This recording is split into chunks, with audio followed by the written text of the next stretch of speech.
Bonjour à vous tous mes amis qui êtes là, présents, fidèles. Aujourd'hui, je voulais aborder un sujet qui touche énormément de monde, par lesquels nous sommes au moins passés une fois. C'est le divorce. Et je voulais vous parler de la vision du divorce en spiritualité. Donc le divorce peut être vu non pas comme un échec, mais comme une étape de transformation intérieure. La manière de le comprendre dépend beaucoup de la tradition spirituelle, mais certains principes reviennent souvent. Alors les divorces comme appel à la vérité. Sur le plan spirituel, rester dans une relation qui étouffe, nie l'âme ou empêche la croissance peut aller contre la vérité intérieure.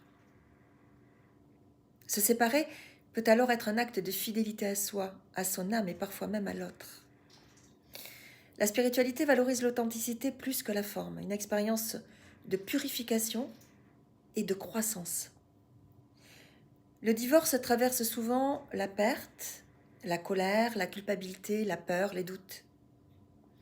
Spirituellement, ces épreuves sont vues comme des portes de purification. Elles obligent à regarder ses blessures, ses attachements, ses schémas répétitifs et à grandir en conscience. Dans beaucoup de voies spirituelles, aimer ne signifie pas posséder. Le divorce peut être compris comme un apprentissage du détachement, aimer sans s'accrocher, laisser partir sans haïr et pardonner sans nier la douleur. Et le lien change de forme, mais peut rester empreint de respect. La spiritualité n'invite pas à fuir ses responsabilités, reconnaître sa part dans la relation, réparer quand c'est possible, protéger surtout les enfants s'il y en a. Mais elle invite à remplacer la condamnation de soi ou de l'autre par la compassion consciente.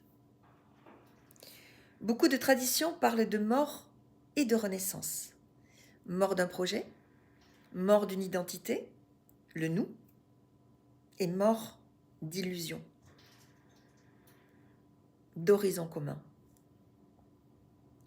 Et ensuite apparaissent la redéfinition de soi, le retour à l'essentiel et l'ouverture à une vie plus alignée.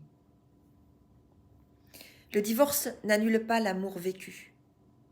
Spirituellement, ce qui a été vécu avec sincérité n'est jamais perdu.